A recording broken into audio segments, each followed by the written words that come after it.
But hey, Nathan, I know we got to bring it to a close here before too long, but I came up with this new thing I want to do with you right now. And it doesn't have to be a long response. I want to do something of a lightning round. We're going to, hey, folks, so if you're sticking in here and you think we're going to keep talking about permaculture, we'll have to do this in later interviews. But I want to hit Nathan up on some lightning round stuff. He doesn't know anything about this. He doesn't know I'm going to do it. I'm just going to throw these topics out here and then just kind of get his view on it. We're going to go into the conspiracy realm. Anybody that knows me and listens to this podcast knows, obviously it's permaculture, preparedness, practical living, but there's also this other, and I'm not a monocrop, y'all. I got these other interests as well. And research is one of them. So I'm going to hit Nathan up real quick. And bro, either, there's no right or wrong answer. Just maybe give me a little ballpark view of what you think of some of this stuff. All right. You feel cool with that? You betcha, bro. Let's fire that. Okay. Which one do I want to start with first? Okay. I'm going to ask you about 9/11, and I'm going to ask your opinion on that. And it goes right. And let me preface this by saying, in some of the camps, when people say, hey, what happened to the World Trade Center? What happened to these other things, Building 7 and all these other things? We got one camp that says this happened. We got another camp that said this happened. But based on our conversation, I almost segued into it then and said, I think it's a combination of both of them. And I'll maybe cover that in a little bit. But I want to ask you, what are your thoughts on 9/11? Do you believe the official story? No, by no means do I believe the official story. I believe that we have some very, very highly motivated agents of evil behind the scenes that on one side are selectively trying to destroy evidence of things like, $1 trillion-ish missing out of the Pentagon's budget and things that have been lost, so that there's a missile strike on the Pentagon to blow up the exact area of where those records are stored. And you got, 9/11's Trade Center, specifically buildings. You got insurance fraud on a completely cataclysmic scale, gold that's missing. You've got melted infrastructure stones. I'd just been at the top of the World Trade Center towers just a few weeks before they came down. And so it was near and dear to me at the time. But I'll tell you, here's the book. I'm going to make a book recommendation. The Most Dangerous Book in the World. That's the title. 9/11 as a Mass Ritual by S.K. Bain. Oh. So we could go to a very other level to it, which is that this is a massive ritual that had been engineered and had been prepared to be engineered as a massive burnt sacrifice for generations beforehand. And the date that was chosen is an incredibly occult and esoteric date. So we could go through the esoteric side of it. We could go through, whether it's directed energy weapons that are causing the steel beams to melt out of the sky and turn to dust, or we could go down, the obviously potential that it's just, no, we're just talking about thermite. We're talking about traditional forms that the sapper here is much more aware of on what it takes to bring down reinforced steel columns. However, also could bring in the aircraft side of it and what happens when aircraft actually strike into a hard object and how they are not capable of going through, slicing their way through steel columns and coming through the other side. We could deal with the holographic potential that these aircraft were actually manufactured as a form of a hologram. Man, I could go all kinds of angles on that because, there's good to study all avenues of it and then make your own deductive reasonings to try to find what's the most logical answer we can give towards that. So there's my short answer. Bro, that's two Army veterans right here, y'all. Total agreement. There's not a thing you said. I would only add to that book you said. I would also add Dr. Judy Woods, which I wish I was recording in my library. Yes. Dr. Judy Woods, Where Did the Towers Go? And then overlay that with the thing that happened in Lahaina, California, all these other things. Directed energy, folks. It exists. All right. So we concur on that one. Let's go to, all right. Okay. I was going to hit you up about, you know what? I'm going to go ahead and ask it. JFK, your thoughts on that? Bro. Yeah, we have a multi-level version of a conspiracy, like the formative years and development of a conspiracy. Now you have on one side him coming forth and revealing information regarding the military industrial complex, that there's agents behind the scenes that are more powerful than the government, who's potentially pointing the finger at secret societies and bringing those forth to fruition. And so there's some very powerful players that are not wanting that information to come to its surface. And so I do believe that it wasn't just one assassin, nor two, but likely an entire team of assassins, because on one side of the equation, that's the world that I come from, and you almost never send a single guy after a very hardened target, but you send in a variety of people who have plausible deniability about each other that are firing from multiple different angles so that you have an absolute assurance of a kill taking place. And that's what I think we have the most likely scenario of taking place for the JFK assassination. So there's a guy, I'm going to blank on his name right now, that's wrote one of my favorite books on it. I don't have my library with me either, but he works with the dark journalist a lot. And if you guys haven't seen any of his work, I highly encourage you to check it out as well. He deals with a lot of the X projects. For those of you that don't know, it's kind of a way of concealing a lot of the a form of concealing information that is regards to what maybe would be called the UFO files. We can go there a little bit, talking about, anti-gravity and propulsions. Here's a book. Let me just grab this book, dude. Hold on. Yeah.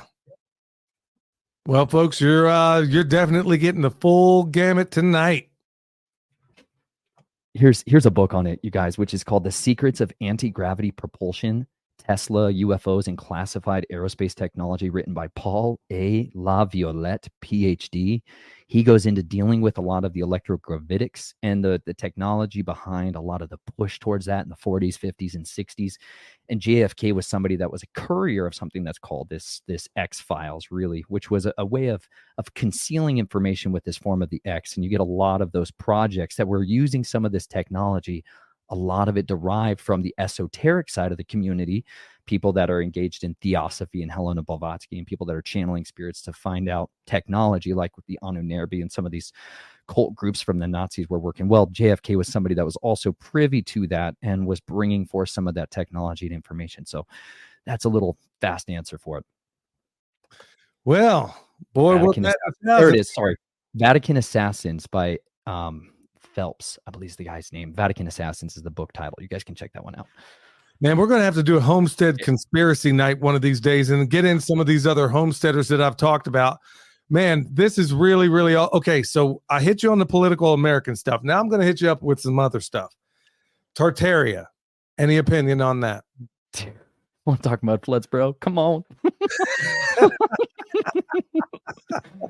Yeah, man. There's this really peculiar hidden history that we got to deal with, which deals with there is clearly a level of civilization that's been concealed to us that was going on right about the time where we're talking about with the mid to late 1800s. If you go back just a little bit before then, we see this exposition of technology on a scale that's really not like what we think. Like, when's the actual history of the first photographs that were taken? When was the video camera really invented? There's a lot of actual first mentions of technology that we did not grow up in our textbooks hearing about, including natural cataclysms that also took place in dealing with things like when there's earthquakes. You have this thing called liquefaction where the ground literally vibrates and it can sink buildings.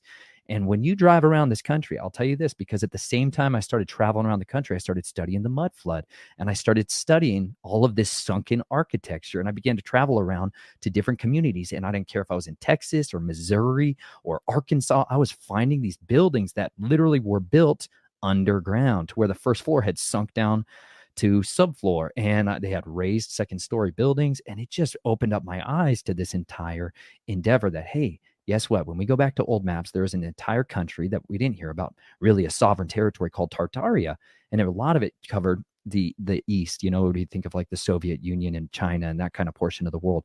But they clearly also had a form of architecture and expression that was way beyond what we inherited, in the form of architecture that you see, these very grand, massive buildings, incredible Victorian maybe architecture that you would see, buildings that were beyond understanding for the level of complexity. And a lot of it really shows evidence of a super class of people that is just been obfuscated from our timeline, because it doesn't fit the narrative that we get in this evolutionary religion that we're raised with, that we're all evolving, and clearly the most evolved now, going towards this transhumanistic leap into this new era, the new gods of the ages that we're coming to. But there clearly have been more advanced civilizations in continuity from before us, going all the way back to the days of old before the flood, when technology was a massive interconnected world beyond what we were ever told. So I like talking about Tartaria stuff, but mud flood in architecture is something that got me really excited. And I got to travel around to a lot of these buildings, and man, it's fascinating because you see these thumbprints of it still sticking around. You know, when you look in the world's expositions, and there's just unbelievable monumental architecture that was brought in and then burned to conceal it and destroyed and blotted out, and this garbage version of it put in its place, this disgustingly embarrassing, boring stuff that makes us all depressed and hate our lives and want to kill ourselves and jump off buildings. And instead, there used to be things that like proclaimed beautiful magnificence. And so it's a fun area to endeavor down sometime too. Yeah. And on another, regarding some of that, how do I say this without revealing anything? I actually hit you up when we spoke yesterday about going to a place where I suspect that may be, because this is something I'm new to, the whole mud flood, the examination of it. And I don't dismiss anything until I can examine it. I mean, I think that's the mark of a real thinker, to be able to field any thought or idea without necessarily agreeing or disagreeing with it. But there's one place I was telling you about on the phone yesterday where I think I would like to examine. If you and I can link up for a couple of things, investigations, perhaps, maybe even videotape this whole thing, and maybe go visit a couple of these areas and just kind of bat those things around. All right. I mean, if you're not going to look into this stuff for yourself, look, folks, I don't know what I can tell you, but Nathan, boy, that was a mic drop episode if ever there was one. How can everybody get a hold of you, bro?